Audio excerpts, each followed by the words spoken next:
Hello, and welcome to Group Chat. I'm your host, Bentley, and today I'm excited to welcome to the chat Kristen Cronyn, founder of Meet Eat Charcuterie and host of the podcast Boards and Bosses, our new addition to the chat. And then, Naila, she's been here. Naila Ansari-Catilo, professor at Buff State University, choreographer, podcaster, and performing artist. And yes, he's back. Chef Camille Le Caër, firefighter and private chef who you might recognize from Food Network's 24 and 24, Last Chef Standing, Guys Grocery Games, and Chopped, and all the other things you do that we'll talk about. Yes, hello everybody. I'm so excited to be back. Fan favorite. I think we are still fielding requests from the last time you were on here. Today we're starting with the pop culture moment, stealing the spotlight right now in our pop culture roundup, then digging into the 50th anniversary of Buffalo's Italian Heritage Festival, the art of charcuterie boards, and how food creates connection. We will also get into summer camps. I know that's a big thing right now, especially if you have kids. And we'll get into just dive into the whole food conversation. But first, how is your summer going? What are you talking about in your group chats? Mine, I just actually saw the Backstreet Boys in Vegas at the Sphere with my childhood friends, and it was for our 40th birthday. Okay, that's awesome. So there's 5 of us that have been friends since kindergarten, and we all went together, and we still are going in the group chat. It's called Viva Las Vegas, and we went last week, and we're still talking about it. It was one of the best concerts. Yeah. We have not stopped talking about it. How long did you spend in Vegas? From Thursday to Sunday. Okay, that's kind of like that's the day. I think that's as long as you can stay in Vegas, right? And it was almost one day too long. Like I probably could have went home, and we were pretty chill. I mean, we're moms. We did like the pool, and we did shows and stuff like that. My 2 friends went on like a bus tour. Tell me you're 40 without telling me you're 40. Exactly. The bus tour is where the line is. Yeah. What was the signature cocktail that you were falling for? We were all on espresso martinis. Espresso martini. You got to stay awake, and the time change was hard too for all of us. So I was in bed pretty early. I'm not gonna lie, but Backstreet Boys they still got it. They still it got amazing. it, and you're still talking about the performance. Still talking about it in her group chat. All right, good to know. Chef Camille.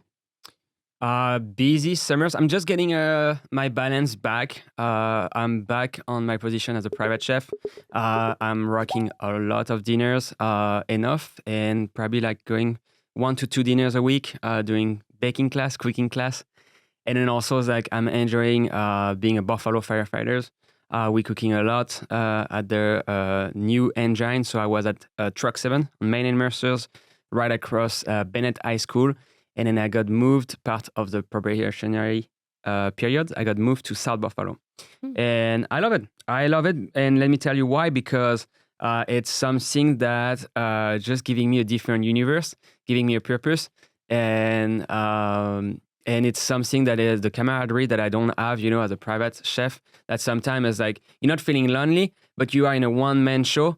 And when you are with the firefighters, fellow firefighters and lieutenants, you feel you're part of that team, and it's 4-for-1s, and then you just go together. I love it. I enjoy. Summer is great. It's hot, but I love hot. I don't mind the cold. I don't mind the cold. And then also it's like in my 30s, it's like starting cycling. So I got myself a mountain bike and touring bike, and I'm excited because it's something that I've been doing is going to work cycling, and I love it. It's good for you. It's fun, and it's something new for me. So I'm excited to do that. I'm excited. I thought my summer was busy, man. I know. I thought me too. I was like, I need to hype it up a little bit more. Kids, it's like kids is post my summers, because all the rest is it's work, but it's fun. It's like it has to be fun to be work, and I don't feel that it's like I have a straight schedules. Where again, I think it's like back in the first discussion that I was here with other fellow chef, and we said it's like when you're business owner, it's like your day is like Kristen too. It's like it's like you're not from 9 to 5. I'm sure for you too, you have 3 positions. It's where it's like the fun. It's not at one office. You're just like moving forward to different chapters in your day, and then you find your spot. And those spots, you got to find them. Either it's a workout, either it's a walk, and then either it's the kids, and then just having fun. Yeah. In the water. So now we know on our episode of life goals, and we will have Chef Camille lead that on how Life to be goal? balanced. Ice cream? Naila, what's going on with you? Ooh, dream girls. I just got finished traveling and judging around the country, but we are full ahead speed. Dream girls are getting ready to start rehearsals in August. The show opens September 10th at Shays, 710. Get your tickets. We already have a night sold out, so everyone go out, get your tickets now. So yeah, everything in the group chat has been like all the logistics for Dream Girls schedules, actors, crew, designers, all those things. I'm so excited. I feel like this has been such a I know I in am the too. making. It's It's been here. so much like it's hard because when you're doing a show, there's so many logistics that people don't realize. So you're like in a year of preparation before you even get to rehearsal. So now we feel like we can really like creatively get down with the get down. Yeah. You spend so much time raising money and all of that stuff. But we are so excited. Karen, Tex, and I cannot wait to get into the rehearsal studios with the actors. I'm excited. Woo. Yeah, I feel like there's been such a buildup, and now it's Yes. here. So lots of stuff going on, but this is a show for levity and to give you a little break, a little pop culture break. So obviously there's a bigger picture around this, but things that have been being talked about, Stephen Colbert, cancellation. The network cited financial reasons as the reason for cancellation, and this came after a $16 million settlement between CBS, parent company Paramount, and President Trump. And Colbert called that a big fat bribe. So we're in a little bit of a back and forth right now. But yes, Stephen Colbert cancellation. Do you think he's going to end up somewhere else? Oh yeah. I hope I mean, so. he could do his own YouTube channel tomorrow and be just fine. Mhm. Yeah. And his response, I think, was amazing. Is like, you keep it going because no matter who's in office, these decisions have to happen. And I think it shows, the talent and creativity can override politics in that way. So like, he's always going to have a following. He's amazing at what he does in hosting and as a comedian and just an overall talent. So I think he will be absolutely fine. And I loved his response. Yeah. I won't respond how he did on here because I can't. But Yeah, we have look the it up. limit that we established of bad words that you can say. I'm not A lot allowing of Chef asterisks Camille that I can't say. any. 0. He gets 0. Yeah. So, and he seems to have a lot of supporters. Right, So I guess in the end, it's, do you have an audience and where will you go Adam next? Sandler Yeah. was talking and just say, it's kind of like it's warm right now. I don't know about the settlement. So where is the freedom of speech? Or like, just like, it's like, where do I don't want to step in and then I need to like get more information, but like he's an institution Yeah. and his show is an institution and he carries a name. So I think he can just carry it wherever he wants. And podcast is a great platform. There is more podcasts than people on Earth, but I think that he's definitely gonna be able to do what he wants. And that's what is maybe it, Yeah. Mhm. do what you want, and it's maybe time for him to do a new chapters in his life. Yeah. Yeah. I think he's pretty unstoppable. So Yeah. I don't know if he's going to And just Stanford back Public off. Media. That's Yeah. Listen, it's- we're the public here. knows what it wants. Yeah. Yeah. We're not, I mean, I don't know. I don't take no for an answer with Right, anything. exactly. So bring me down without a fight. Right. Yeah. I'll let- Buffalo is beautiful. It's like, Yeah. you should- Right, exactly. That's right. Always find a spot. I guess we're still talking about this, and it's actually kind of funny that it just keeps popping up in all areas, and maybe people just needed a break. The astronomer CEO, Andy Byron, and now allegedly, so I'm seeing two things now. Allegedly, it was the HR chief, Kristen Cronyn, but now astronomer is saying that wasn't her, that it was a doppelganger. I'm sure. So I just think their issue is nobody knew what astronomer was until this happened. Yeah. So they're doing I think they're just trying to do a whole brand change Yeah. without anybody even knowing what the brand was, unless you were in like data and needed some help with your AI some kind of way. Because I was like, oh, this is an interesting company I never cared to hear about. Now Yeah. I'm hearing way too much Yeah. about. But I just didn't understand. I'm like, his response is what also got him in trouble. Like you ducking down and like Yeah. bringing your arms down like you're getting ready to do the wave. Yeah. It was outrageous. Well, and it's during a Coldplay concert, probably one of the biggest artists in the world. There's going to be a lot of people there. Right. Right. That's not really the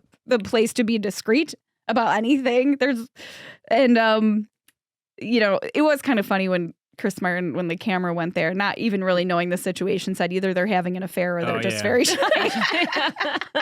Call That's him right gold. out. Oh, he knew what that right was. out. Everybody knew. Everybody did, That's why it's just like you would have been better off just no one knows who you were. So like on a jumbotron, the likelihood of someone just taking a picture of a jumbotron, unless I mean, it would have stayed private had you not done the whole worm wave situation, or the covering of the face. the covering of the face. Even if that entire stadium saw them, it would still be less than. Oh yeah, absolutely. The entire world. The entire commenting on world. it. Now everybody. The memes coming out of that was just I think the hilarious. memes and that's where They're so AI funny. is like, I know it's scary AI, but that's where it's also very funny because there's been some very good AI. Oh yeah, Elon and Trump was my favorite when they were like holding each other. Yeah, I love that. I had one of him holding a charcuterie board too. That I was like, yes, I was Fabulous. One of those. Fabulous. Well, now it started a jumbotron like craze. So now at other events, like at the Philly game, the mascots, baseball game, and then just every other show, it's been a thing. He did resign July 19th. As he should have. Because what? Yeah. And it sounded like he blamed it on Coldplay too. And then it's funny because Oasis now is like talking about in their concerts, like, we're not going to do that stuff that Coldplay does. You guys can do whatever you want in the audience. We won't put you on a jumbotron. They also hate Coldplay, but yeah. So Charlie XCX secret wedding married George Daniel of the 1975, who is the drummer. Did not know that. Don't care, but I was all for the just regular outfit with like a little slip-on white shoe. Mm-hmm. Wasn't anything. We weren't Jeff Bezoing it out with like Lauren Sanchez doing way too much in Italy. So I was for not knowing, not caring, and her also looking like she didn't care either. I was for that. It is kind of nice to just see people doing something normal thing. Yeah, like just normal. Yeah, I was like, good for you. didn't need a big. You didn't use a fanfare. carpet outside to walk on. Yeah. I don't know if you saw that with Jeff Bezos' wedding. I know that's totally not the conversation. Oh, wow. But they had a whole carpet down Unbelievable. outside for people to walk on. The amount of money that was spent. I guess on those that $30,000 wedding. heels didn't need to go into the grass. We should probably we paid put for like. it. Right, exactly. Yes, we did. We did. I feel like we should put a ticker on the wedding, the marriage that lasts. Oh, Because usually look at how many of these huge expensive weddings that you see and then they kind of go. Mhm. well, he didn't learn from that first one because all that money he just gave Mackenzie, who's giving it out like Bear got aspirin.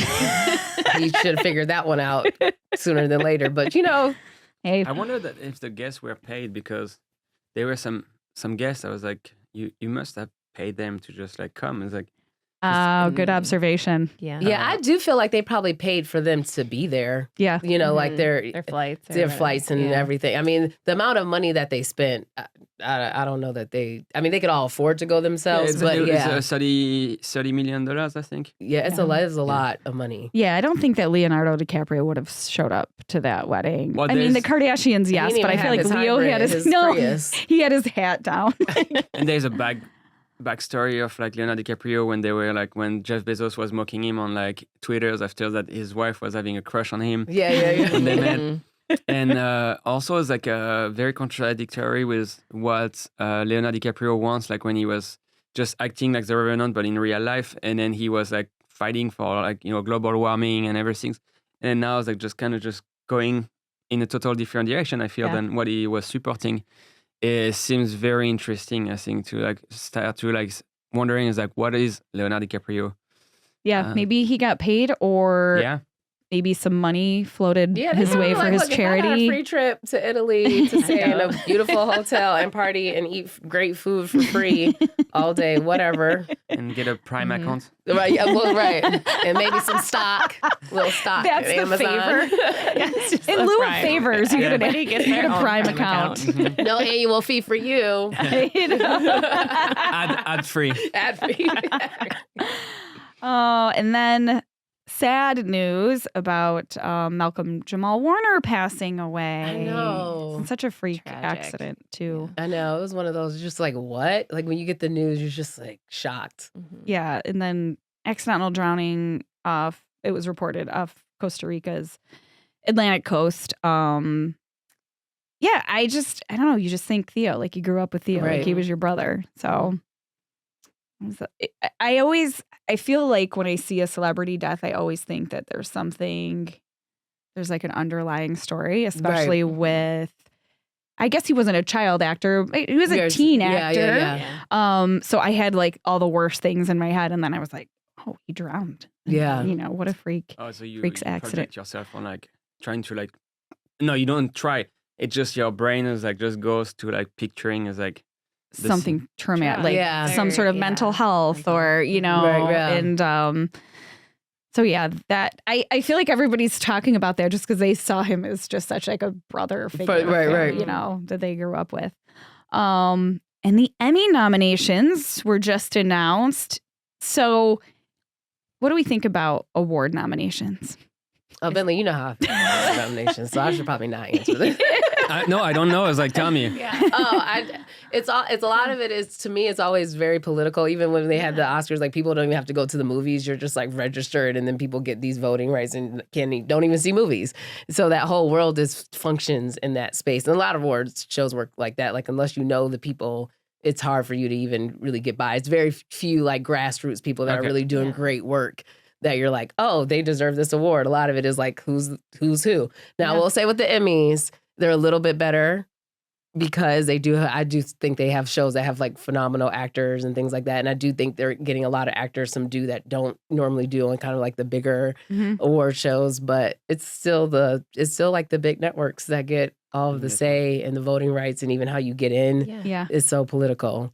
I feel that way even about like local awards too, or just like you have to pay to play. And I find that so biased and like not okay. It's usually has to do with advertising or like, and I actually had to clap back once. There was an article put out, I won't say by who, that was like the top 5 boutique charcuterie restaurants in Buffalo, and this was back in 2020.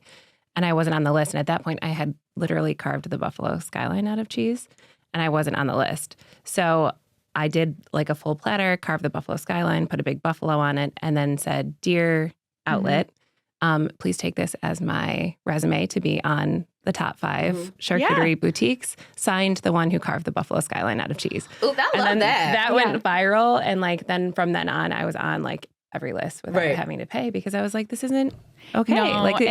No, I totally agree with you, and I'm so glad you brought that up because then I think that outside of the worlds where that exist, I don't know that the general public takes it really seriously, because there have been lists where there were businesses that were closed, like the top 10 list, and it's like, well, that restaurant hasn't been open in like 2 years. Fact check. Or at least like do the work to make sure that this is what it is. If you're just collecting a paycheck from them, it's not okay to say that they're the best. If it's not the people's, you know, it's got to be about the people. I can speak in terms of experience, and then I've seen it from my own eyes. There is a I don't know if, because I want to be like really targeting. There's a magazine in Buffalo, and then you can vote, and then you can just like appear to be the of the. And then I've seen from my own eyes someone is like voting for themselves for a cultural center, and they click overs, and they did it for a week, and they got elected best cultural center. And I realized that I was like, oh my God, it's like this is false. Right. And I was like, okay, this is not okay. I think it was not their fault. I think the system was made that is like you were able to just like keep voting and voting and voting. And I was like, oh my God. So it's like people can just vote for themselves. If you're really like just like after it, you can just spend like, like not sleeping and then just like keep doing it and then just like eventually get it. Very unfortunate. But I feel that like there's still like authentic people, who's doing it. And then also like by the first of thing, sometimes, it's like you come out of the pack and then some like speak for itself, because Buffalo is really like, it's like word of mouth too. Yes. And you're like, where do we go for lunch? Because we go with like, like some of their dad and we're like, where we go for lunch? And then we just like, like there is a nice patio, and then it's like there's so many like things that like enters in the conversation for like where we decided to go, and because of the day. And it can be about the food, it can be about the experience, and it can be about the locations. And I feel that is like everyone's say, I heard that it was great there. I heard that they just opened, and it's like we might gonna want to give them some time and then maybe come back.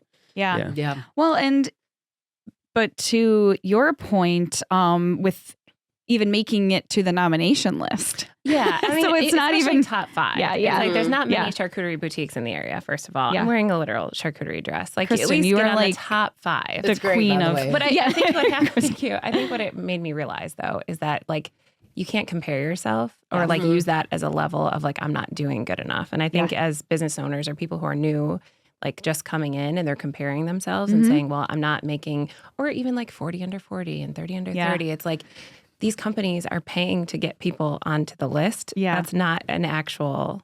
So I'm with you. On the whole And everyone is in grassroots. You know what I mean? Like, not everyone is necessarily embedded in the community that they know what the community likes. Yeah. They know what kind of people with money, like where they're spending their money, where they're going. But sometimes a lot of Buffalo and in general, I think everywhere, like, oh, I didn't know that was even here. Nothing. And it's kind of, there's like amazing, like secret places that you really only know if you're in that community. And I think we're very siloed in Buffalo economically. So I think I think it's hard for a lot of, especially folks in food. You don't really know, because if you're like on the east side of Buffalo, someone from, you know, a really big time magazine, they may not like soul food, don't want to eat over there. You know, like, you don't know. And the 30 under 40 is, you know, like the people who read it is the people who got elected. So it's like, you know, it's just like, you know, it's like a circle. Yes. Like, it's not like I for sure that one is like people I never heard of that magazine, and it's like, you know, it's like I appear like a few times in it, and it's like, it's for me, it's great, it's a great post, and I can brag about it, but it's like this gonna make more noise than like someone seeing me in it. And then it's just because it's like it's very center and targeted on like just, you know, it's like we're making money, and then Well, it kind of goes along with how we started out. I mean, this is a bigger picture thing, and maybe I'm making connections just how my brain's working. But, you know, even with the Stephen Colbert situation and like information, and where's your information coming from, and who's paying to get that information out there, you know, because, you know, there, not that long ago, you did have people that were legitimately going to restaurants, writing about them, finding them. And now and they might find those hidden gems or go into the communities that, you know, aren't paying a lot for advertising. Right. And then that is getting exposure. But now we've just gone to these lists of, you know, I mean, I also blame it on Yelp. It's like, I mean, I'm having a great time sometimes, you know, a little bit of wine, or like just even like, you know, around the table with firefighters, and I love reading reviews. And I fell in love with reading reviews, and then we were reading reviews about strip clubs. We were reading like reviews, and it's so fun because sometimes people comment, it's like, there's no more Oreo cookies. It's like, it's like, what? And it's like they used to, you know, it's like, it's just like, it's so funny. And Yelp is like, I'm like, who are you? It's like, you know, it's like some people I'm like, wow, it's like you have so much voice in you, and then very detailed and very mean. And I enjoy reading them. And I think the question is like, who can critique?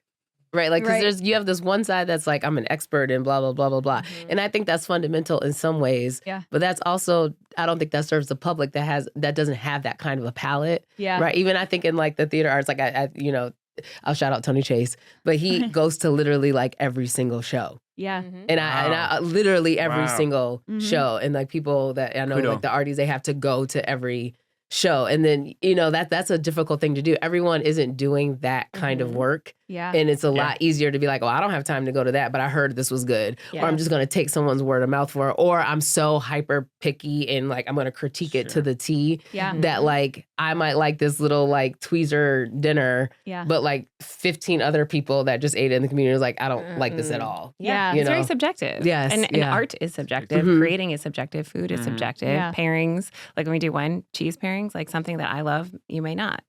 So I don't know. But it was... No, go ahead. Oh, no, go ahead. No, I was going to get into the Emmys really quick. I had a question. Well, and I think like, I know there were publications that started doing like restaurant profiles. So it's not necessarily like a critique, but it's profiling the restaurant, but also like actually going there. And, you know, because to your point of not even being on the nomination list, you know, one thing I do use for the Emmys and sometimes the, you know, the Oscars is, oh, I should see that it's on the list. Yes. You know what Yeah. I mean? So I I will may do not that. have known about that Yeah. before. Yes, Or I 100%. see a restaurant on a list or something. Okay, maybe I should try that out. It's not like the end all be all, but Right. I didn't know about that before. Yeah, I totally agree. I do think awareness. it's a gift and curse because when you get those like restaurants or those businesses that weren't really known, Yeah. and then they get that hype, and you're like, oh yeah, you deserve it. So in that way, it's great. But then it's difficult when it's the same people over and over and over and Yeah. over again, and it's just like, okay, The Michelin guide for the Michelin star. Mm. Michelin is tires, and they needed to sell tires. So in order to sell tires, they created the guide. So people start on the road and driving, and then needed more tires, and then Michelin is like needed to promote those tires. So it come from like actually like it's like a selling point of tires, and now we have one of the most like. I didn't know that. I So did the not people know doing that. tires Yeah. telling us about the food. Michelin guide is Michelin, yeah. Everything is- That's My where that coordinator sent me videos on Instagram, and I don't even knew as much as that. And then it's like I dive in, and it's so interesting. It's like how the guide is like just like got into being the guide. It's like it was just one needed for the others to sell those tires, and the guy was not just like we need to make like something foodie, and it's like absolutely not. And then now it's like. You have, it's like all that cultures of the Michelin guide where the recipe turn around, and this is what is like is a years off.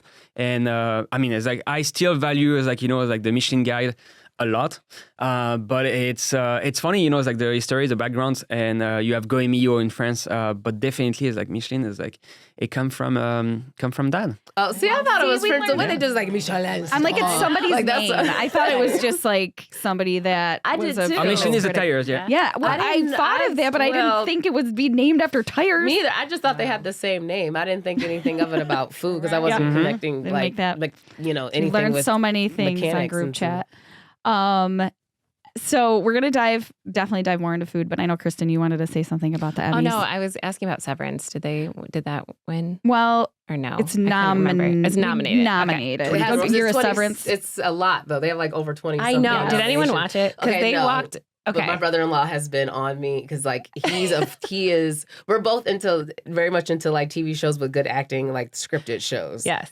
And he was like, "You gotta watch Severance," and I have not gotten there yet. It was such a debate But I in have our to watch it. household. Did you like it? I liked it. My boyfriend did not, but I he heard still it was- watched it because it was so weird. And there's a lot of like hallway walking. Going on. Yeah. There's like a lot of weird he stuff said going he on. said you have to get You really through got to I'm get al- past we're it. almost first at the end. episode. We are the last episode of the season 2. Okay. It's funny because it's like there's 24 steps, and then I Yeah. don't want to spoil. I know. But it's like there's 24 nomination. That's great. So it's like that show is fun. That show is it's also probably doesn't cost much. Yeah. It's just like yeah, they're rooms. just in a hallway. Yeah, all it's the like time. you just need like a studio and then just it's like for friends having fun. I like it because the dialogues. Yeah. I feel like it's what is missing sometimes on like shows is like it's like that dialogues, and it's Ben Stiller who producing it. Yeah. I saw that. I feel like very like mature about doing it. Yeah. The concept too is really interesting. And I don't feel like we're that far from that happening. Like the ability to put a chip in your head and say, you know what, we're going to turn you off for work. Right? I feel like we're evaluated at like $9 billion dollars. Black Mirror, like when I used to watch Black Mirror, Yeah. I was like, this is probably going to I have happen to in the get it next on my 10 list. years. I'm still on the Bear in the last, which was I'm glad Oh, we're that's still good too. rolling strong with the actors. Do you remember getting that movie with Robin Williams where he was not a funeral homes, but it's like you had a chip in your brain, and it's like you can see your entire life, and his job was to create a compilation of the best moments. So we will see all the moments of that person, and then putting at the funeral for the people, for the family, and it will be a video of like what you see from your eyes from all your life. Wow. Oh, wow. Yeah. We're getting deep here. I think that's why I don't know if I can finish Severance. 'Cause my brain's already messed up. So, all right. When we return, we are going to dive into food because we have all of these food experts here. We're going to talk about the Italian Heritage Festival and how food becomes a canvas for creativity. Don't go away. Group chat on BTPM NPR. We'll be right back. Thanks for joining us again on Group Chat. I'm your host, Bentley, and I'm joined by Naila Ansari-Catilo, professor at Buffalo State University, choreographer, podcaster, and performing artist, Chef Camille Le Caër, firefighter and private chef who you might recognize from Food Network's 24 and 24, Last Chef Standing, Guys, Grocery Games, and Chopped. and more. Kristen Cronyn, founder of Meet and Eat Charcuterie and host of the podcast Boards and Bosses. And if you've ever seen the Buffalo skyline in cheese, she did that. So I feel like that is, we have to start with it. So getting into food and community, this weekend is the Italian Heritage Festival, and it's the 50th anniversary.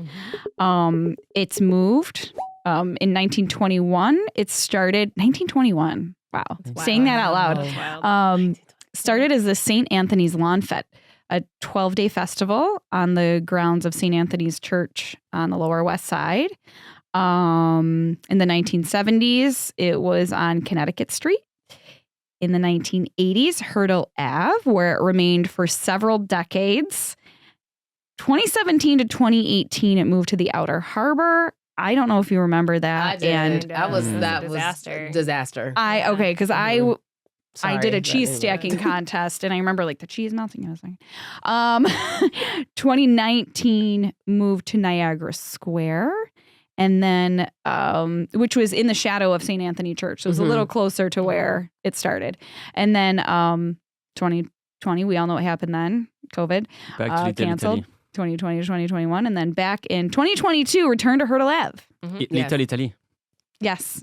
So the Little Italy district. Is that where, so now we're back where we should be, right? That's where. Yeah. Well, it sounds like 1921 was like, it pops in my mind. I heard the fanfare of the Coppola movie, The Godfathers, where it was, very linked up. I feel like with like the religion, like the church, and then maybe like just develop more into a more public event. But it's always fun, it's like any festival, you kind of want to be Italian for that day. Yeah, you do. Yeah, you put on your best outfit, Italian outfit, if you're a little bit of Italians. And I always tell, it's like gentle, but I always tell an Italian who think he's Italian, from parents and grandparents, I say, it's like, I'm more Italian than you are because I'm born and raised in France. So it's like, I'm close to Italy. But I'm also Irish. Proxy. Yeah, and I'm also Irish because I'm a Celtic. And I'm on Brittany, so it's like we have the Celtic calendars. Definitely for more for the Celtic calendars because I'm definitely feeling like more linked up with Ireland. But I like the food and I like the scene. And it's also Mr. Lombardo. Restaurants that I work on, and in Hurdle where I had my shop. So I'm very share with North Buffalo. So that festival is very very fun. And then I think as is placed in North Buffalo and not at the airport centers. I don't think it's like it should be downtown. Yeah, downtown is it's always difficult with parking, and then there's like so many things that close so early. So it's just it's always I don't know. I think it's always hard to have festivals down there. Well, I think for a food festival, when you're talking about community, it's sort of hard to have it in an open area that kind of felt almost like a fair. Right. Yeah, You know exactly. what I mean? It's When you think downtown, it seems like it's a little bit more corporate. Like it's it's like more touristy. I don't know. I feel like the Italian festival feels like it's like ours. Like it's that is a Buffalo thing, and it feels like it is very much like Hurdle, North Buffalo. Kind of area. I mean, when it moved to, I remember the Outer Harbor, and I was like, what is it? And I remember everyone also being like, why did we do this? Very confusing. Maybe the space? I don't know. Maybe. Yeah. I'm sure there was. And I think they wanted things to be happy. They put all that money into like renovating and just, reconstruction stuff. So I get it. It's also a wide avenue, like Hurdle. Yeah. Big avenue. Yeah. And Kristen, you're going to be a part of it. I am. I'm doing a live charcuterie demo. Yeah. Wait, what? A live charcuterie demo? A live charcuterie Tell demo. us more about it. I want to... Yeah, so I'm going to be leveraging all different types of meats and cheeses and then just showing you how to make a beautiful board that's Italian themed. I mean, I appreciate that you're telling us how to do it, but I feel like your artistry can't really be duplicated.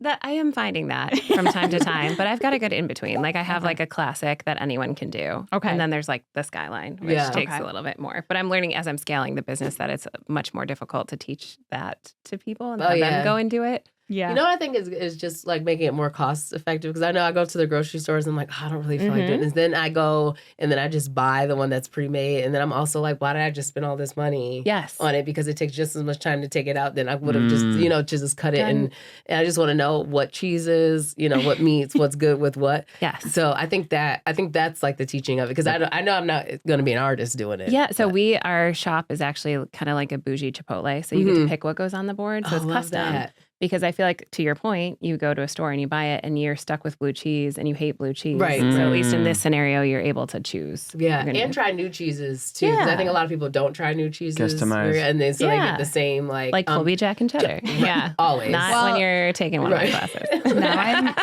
I knew I was going to be hungry this episode, but now I'm really hungry. And we are going to dive more into that and the art of that, and also the social aspects of that.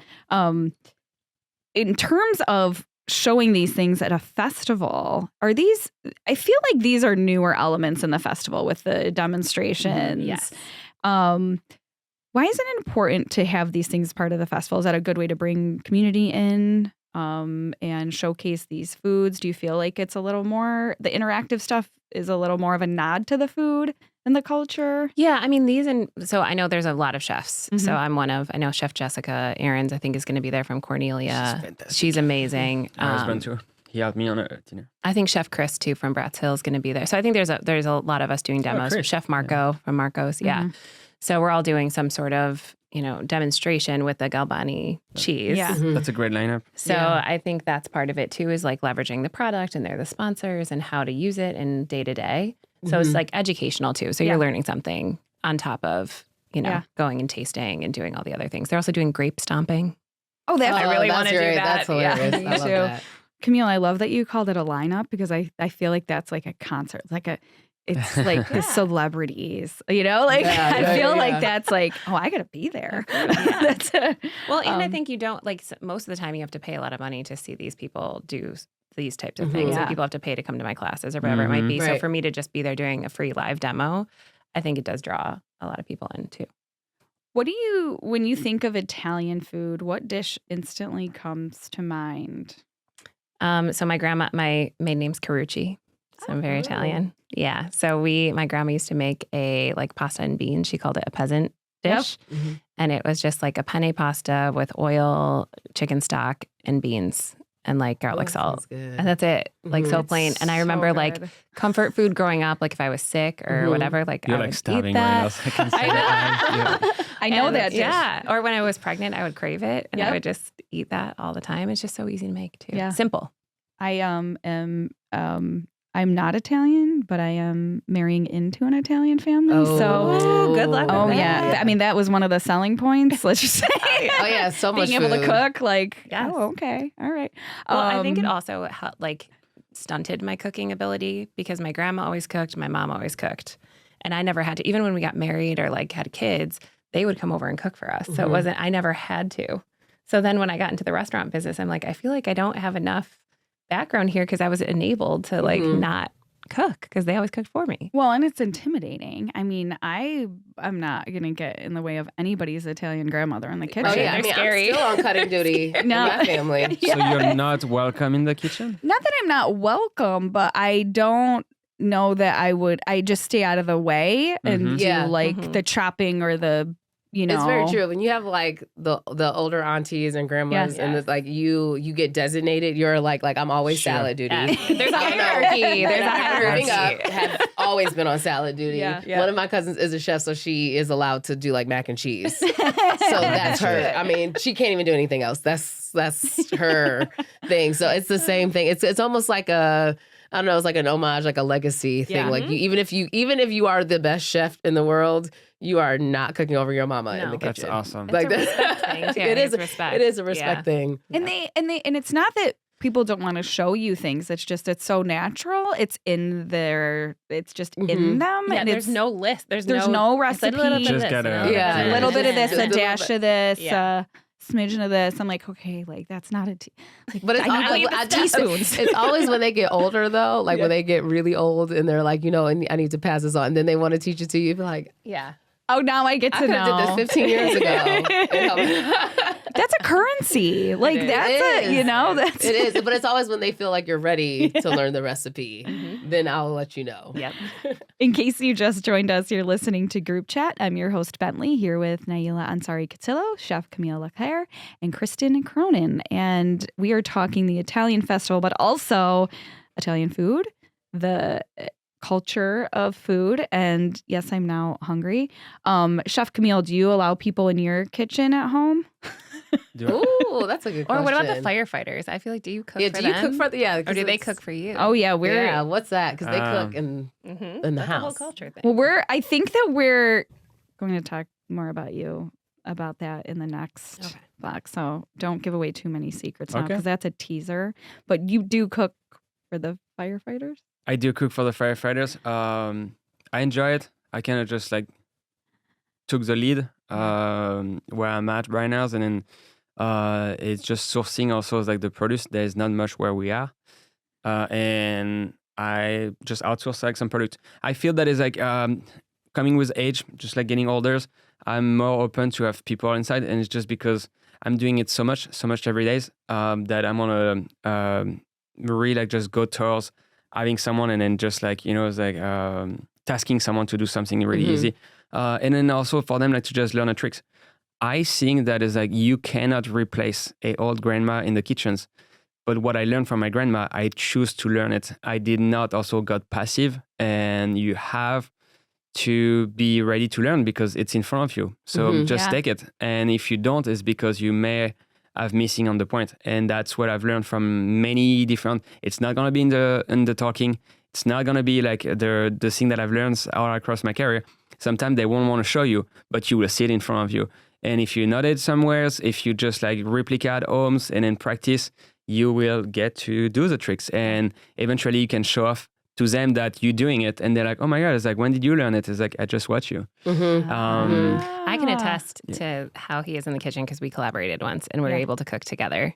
And I felt like at first I was super intimidated because I'm like, this is the real deal. And I'm scared. And he also has a whole process of how he moves throughout the kitchen. It's kind of like joining a dance with somebody who's already dancing. Yeah. But he was very welcoming, very like letting me help and stuff like that. But there was still a little bit of me that was like, oh geez, I'm just gonna stand right here until he's done. So I'm scared. Kristen, what was your part of the project cooking with him? So we did a raclette cheese. It was like a Instagram video over charcuterie. Okay. So we were doing it together. We were collaborating on it. I brought the charcuterie and he did the cheese, but we had to melt it and it was a process. We used about 12 sticks of butter. We deep fried our fingerline potatoes in I love that. butter. It was need hot in that. there That too. It was sounds like a little amazing. kitchen and just trying to do all of that. It was really It was fun. great. And we finished. We eat all the platters. It was Iberico. Oh yeah, we got Iberico. We did. We were living. It was real good. Iberico. It was the good.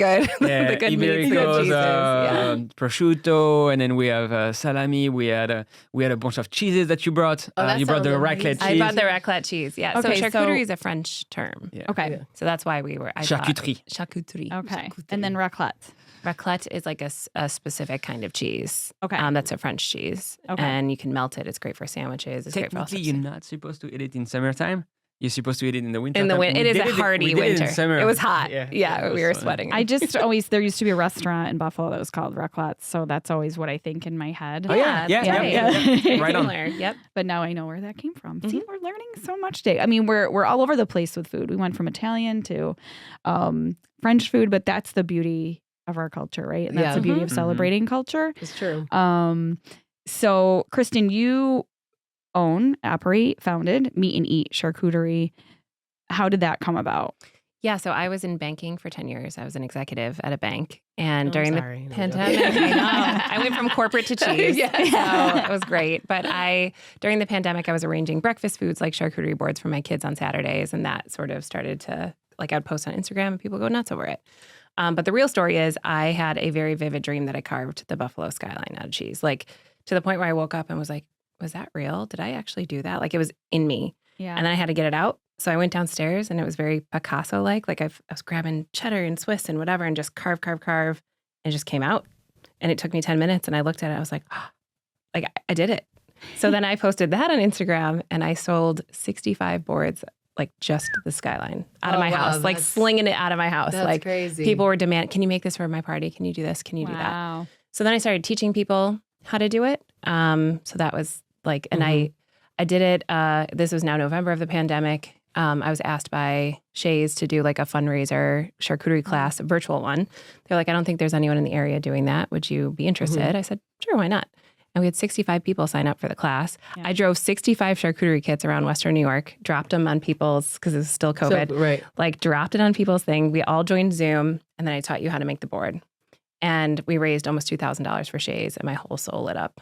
I'm like, Yeah. I have to Oh, keep that's doing this. wonderful. Yeah. I think I've done like 285 classes like since Wow. then. Yeah. So that was really my thing, was teaching the classes. Mhm. And now 2 years ago, I opened up a shop in Larkin and kind of bringing everything together. So it's the made to order charcuterie, it's a wine bar, it's a market, and then we have the Western New York Cheese Academy, which is dedicated to those types of classes.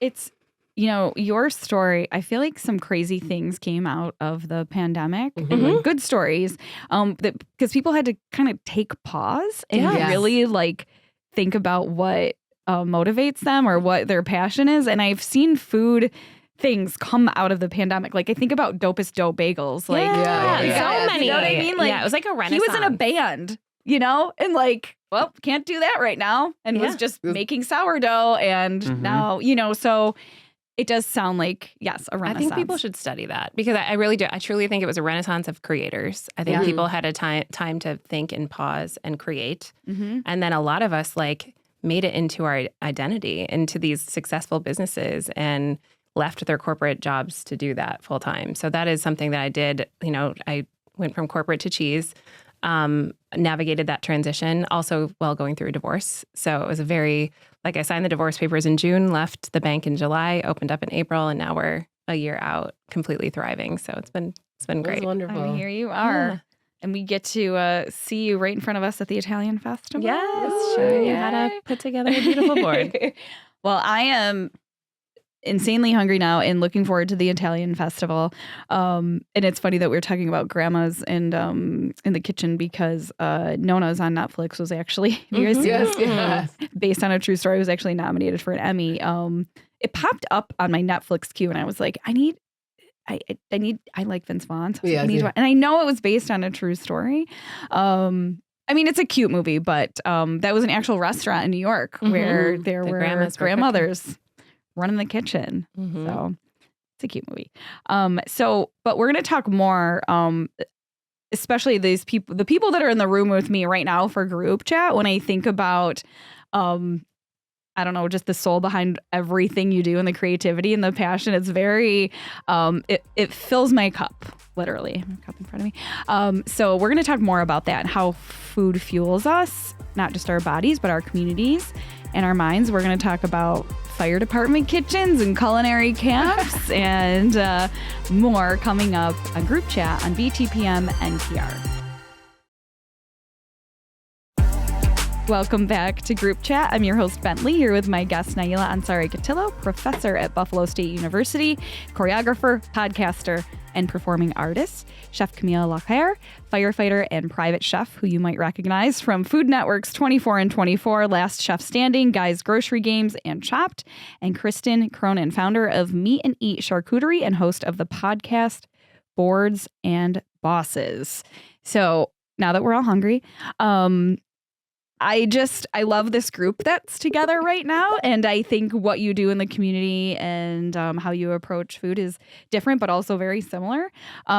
Camille, first of all, when you were posting that you were becoming a Buffalo firefighter, I was like, that is so amazing. And it really moved me. But then I was also like, what does this mean about you being a chef? Because you're also amazing at that. I was like, I felt at a loss, but I just had so many mixed emotions. I was so happy for you. So I'm happy to see that you are still doing all of the private chef stuff. But I also think the culture around firefighters and meals, because living together off and on, I know like the Wegmans on Amherst Street, when I go in there, there's always firefighters in there together shopping. Yep. So I'm always like wondering what they're buying and what they're making. So can you talk a little bit about that culture in the firehouse? It's a vibe. It's a vibe. Definitely is like a lot of pride come up to me because I've seen them, as like shopping before I was a firefighter, and then now it's like wearing the bunkers. I wear with a lot of pride the Buffalo Fire Departments, and then their fire academy is like we all went through 24/1s, all my pairs together, rookie, and it's an amazing journey. It started in the kitchens because the kitchen is where the center of the firehouse. The firehouse is 24/7 days, always open, always someone up somewhere. And the kitchen is where we exchange, it's like outside of the firehouse stories, inside, stories when we just, it's like talking about something that just happened, that we went and then a call, good, bad, positive or negative. And then the food is where is linking all of us together. It's not only going to be like, it's like for truck 7 and 34th, some of them were cooking, and I get to learn different food, from firefighters, because they spend so much time in the firehouse. It's their passions, it's their jobs, and their career. And then that's where it's like you meeting theirs. You also have a lot of allergies, so it's kind of like a private dining because there's allergies, there's diet, and you just gotta work with all of those. Not so much on the last house. On this house that I am at right now, it's like pretty freely. I did a ceviche last time. That was my first time that I was able to do the ceviche. Not all firefighters you're gonna find like they're gonna love raw fish. Right. It's fun, and it's I mean, it's like the fire is like is totally different universe. I feel alive. I feel grounded. It's also like overcoming some insecurity about like language barriers, radio communications, and it's just like it's like work in progress every day. I want to be better, and it's something that you're gonna learn all around your careers. It's not a career where you are set to know everything after the academy. It's like you learning all through your careers. You're learning how to be humans with your teammate.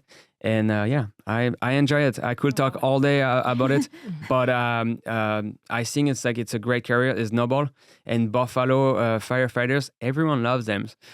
You walk around, it's like you meet the horns.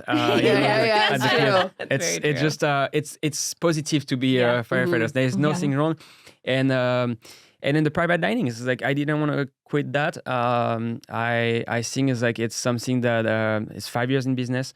It's 3 different shows. It's over 100 classes. It's over like I don't know how many private dinners, private events, over like 10, 12. I think it's like I was trying to list them the other day for a post, and I was like, how many charity events I've been part of. It's been an amazing road, and I don't want to close that. So it's definitely something that I want to keep on doing. Before we move on to talk about your culinary camp, I do have one question. So the firefighters, do you all take turns like being responsible for meals, or is it going to fall on you more now because they know that you're a good chef? Because you bring the fire vibe. They do, but it's like, it's not just chef, it's just like bringing together because there's a budget. Yeah. So you can just like chip in. Usually it's like between $20 to $30. I would say like $20 a day. And you can also like get a budget. So you gotta just be good at like shopping and then put a list together. So I feel that is like it's where it's like chef owners, someone who's like just like really like You're it's used like to it, you get used to it. You're like I know where to go. It's like right there. See, that needs to be a TV show, Firehouse Vibes. Yeah. Firehouse vibe. I like that. Hey, listen, we had a reality show casting agent, Alexa Zappia, that we've had on group chat. She's actually based in Buffalo. We need to put this bug in her ear. Now, camps. If you have kids in Buffalo, you know that like summer camps are, you have to sign them up for all the camps. And then I saw this French culinary camp that you're doing. So talk more about this. What age does this start? So that was 12 years plus. And it's funny, it's like two things. It's like the age limit, we were like, where are we going to get there with my coordinators, Molly. And then 12 was the age that we say, okay, this is good. But also it's like there's adult who says like, why not making it for the adults? So I think it's like the next one will be for adults. Okay. Yes. Yeah. And I enjoy it, the idea, because the idea came from learning a skill at pastry. And then I was like, well, hold on. I was like, why not just like mixing it with French? Yeah. And then just giving them vocabulary and then learning some little pronunciations and how to present yourself. So the last day, they get to present themselves in front of their parents and then what they made. Well, that's awesome. In French. When does this happen? What are the Next dates? Monday, it's going to be in Buffalo, New York's 27 Chandler Street and starting 8:30 East a.m. And I'm so excited. It's going to be 5 days, 4 days of learning pure skills, 9 to, so it's like 8:30 to 12 p.m. I got, so far I got 8 sign up. This is what we were shooting for. Like, it's like 8 to 10 sign up. To just learn the curve. And it's something that I wanted to do earlier, but I got kind of slowdowns learning my balance between firefighters and chef. And that's where also I learned how to not put too much in my plate. And I can predict like for next year, it's like I will definitely do a series of them and probably I do like 3-4 more. Oh, great. And we're looking forward to the adult camp that you do. Sign up. Will there be wine involved? That's with the adult camp. Yes. Just a the wine. suggestion. Just coming from Adult waters. Naila, you yourself, we know you a lot through the dance world, but you have a food background. Yes, I'm a home cook. But yeah, I cook a lot. And you have posted things on Instagram and you do some collaborations. Oh yeah, I did one with Mercedes Wilson. We were on Channel 7. We did a watermelon salad. Mercedes is amazing. Shout out to Mercedes, by the way. Mercedes is incredible. Yeah, I did a watermelon salad. So, in the arts, we like to eat a lot, contrary to what a lot of people think that we don't eat. We eat a ton. We also work out a lot. Just the nature of it is just a lot of on your feet. But we love kind of like the family dinner idea, same thing that you would have in the firehouses. We love to eat and bring food together, and just in Black culture in general, we are always eating, but that is like our thing. I'll say like Mercedes and I always, we just talked about doing a seafood boil. Like just do it this weekend. Ooh. Yeah. Like what are we doing? So, yeah, it's always been a part of me growing up. My mom cooks, my aunts cook, my grandmothers cook. And I just kind of took what that was. And then kind of what you all were saying, like I find like YouTube is great with like my favorite chefs. And they do like, I'm like, okay, now I know how to properly cut an onion and things like that. That you kind of get those like kind of sophisticated things in. But yeah, it's a palette that I kind of like grew up with as a family, with trying to kind of bring in these other things in different cultures. My husband's Filipino and my in-laws cook all the time. My sister-in-law's cook. So I've like now had this kind of like soul food with like the Filipino food, which is incredible. So I'm like, just, my cooking journey is still continuing with the different cultures as well, but they're so closely connected, which a lot of people probably may know, may not know. They kind of think it leans a little like more heavily Asian, but I would actually say a lot of the foods are very culturally, very Black. Yeah. So as you're learning from other people, what would be your advice to people that do want to learn and feel like maybe they don't have the skills or intimidated? Yeah, I mean, I would just say just try. Like for me, it's like always an experiment. And if it tastes good, I'm like, all right, made it solid. That's how do I figure out how to perfect this a little bit more the next time. I think the thing that people are trying to do now, I think it's just because it's been such a social media thing, because of things on like the Food Network or just what we see all over, the internet, is like people trying to be chefs. I think they need to not do that. I think it's okay to be a good home cook. And I think, I don't need to like do a show. Like I think everybody thinks that they can just kind of do a show. Yeah. It's like, no, that's not what you do. You can cook a great meal for your family and friends and then just kind of investigate as you go along. Yeah. And it does have a lot to do with practice, right? Like you're not going to get a recipe right the first time. Right. I mean, most of the time I don't. Like when I was learning a lot of the Filipino food, like my mother-in-law was like texting me because it's like the taste is like, it doesn't taste like yours. Like it's like I kind of got it and then it's like, it's not really that. But I think the love of it is what gives that extra flavor a little bit more to you can taste it. Taste the love. Yeah. Yeah. And then, you know what? You can go out, and if you want a professional dinner, you just go and you have Chef Camille make you dinner. Exactly. It doesn't have to be in your kitchen every day. You could go. Right. And I like, and my cuts don't need to be like perfect. They need to just be enough for me to maybe taste do good. a food groups, it's like with your friends, close friends, because I feel like we're all sometimes running out of ideas, it's like to do with our close friends. And then just like everyone bring a dish. Something that, is like we don't really much see it anymore because it's like we see the laborers and doing the dishes. But when everyone, is like kind of like that Thanksgiving, it's like out of Thanksgiving, you know, borders, and then just randomly is like a random act of like foodies, and then just like meeting all and then bring each a dish, you're going to be like so much pride up that you're going to have to talk about your dish, and it's going to be the main conversation of the night. So you're going to hear other one tell how they made their dish. And then even if you're like, you know, you have some high pride and you're like, damn, it's good, but it's like, I don't want to like, you know, like mine is have to be also good. You're going to hear, and then you're going to it's going to stick to you like how things work great for someone else. And you're going to definitely apply that to your cooking the next time. Yeah. Because pride teach you more than like, it's like when you're pride, when you see something done great and you're like, damn, it's like I could apply to like my cooking, you're definitely going to apply it. Why not? It's like, you know, it's like no one will ever know. And it's like, this is what is food. It's learning a tricks and then just like applying it. Yeah. And I think food brings people culturally together from all walks of life. Yes. Like if I think of my friends, just like, you know, I can have an Indian friend like bringing over Indian food, you know, to fruit, like Nigerian food. You know, when you come together, I think you understand people more when you understand their flavors and who they are. And so like for me, when I cook, it's more of like, okay, let me kind of show you who I am. Yeah. You know, and share. And that's like a love language for me. Yes. You know, as much as I love the arts and the things that we do, it's very outward. Like there's always people involved all the time. Like for me, cooking is like something that's personal that I can give, like, you know, physically live. Like in performance, like we give, but it goes away because it's live. Yeah. You know, so. I feel honored when somebody shares a dish or a family dish with me. Yes, You know, I'm like, I'm not worthy, you know, but I there's so much love. Like you can taste the love in food.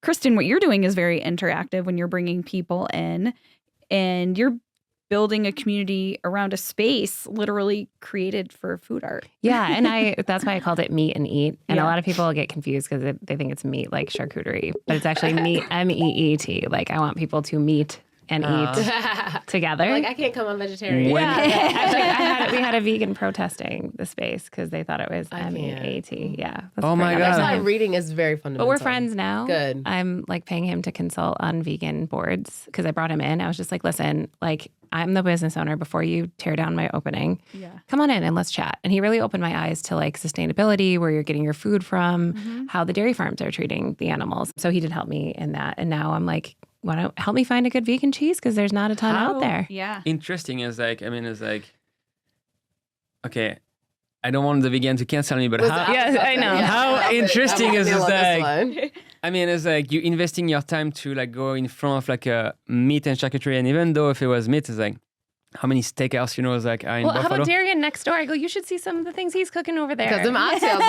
I'm just saying. Right. Food is also a cultural thing. So there is a cultural respect in cultures that eat oxtail, or that's a part of their family dishes. Right. You know, there is also a respect with that too. Agreed. You know? And that's why Meet and Eat is so important, because it's an inclusivity thing. Yeah. Like the customization is really important to me. Inclusivity is really important to me. So having things that are gluten-free, vegan, vegetarian, like lots of different options is what like the basis of what I do. And the community component is what I'm all about. So if he would have talked to me about that. So he did. And then I said, you know what? Okay, let's do a line of vegan boards. Awesome. I'll pay you to consult. You did exactly what was supposed to be done. Yeah. Bring the community together. And find me some good vegan cheese, because there's not a lot out there. Exactly, because that could have went left very quickly. Yes. When are you going to do the, so you say meat and charcuterie, when are you going to do the speed dating?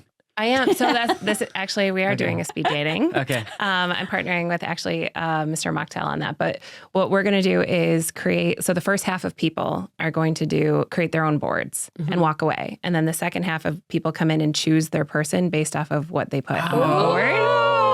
So that way it's like, if you like olives and I don't like olives, or if there's no meat on the board, like we can start a conversation, because we're starting a conversation over food. Oh, that's so interesting. We're going to be so doing great, that. because it's turning around the boards, and then the board is... They can eat, and it's like the conversation piece. Well, your vegan consultant's going to have to give you some more cheeses, because I only know like one.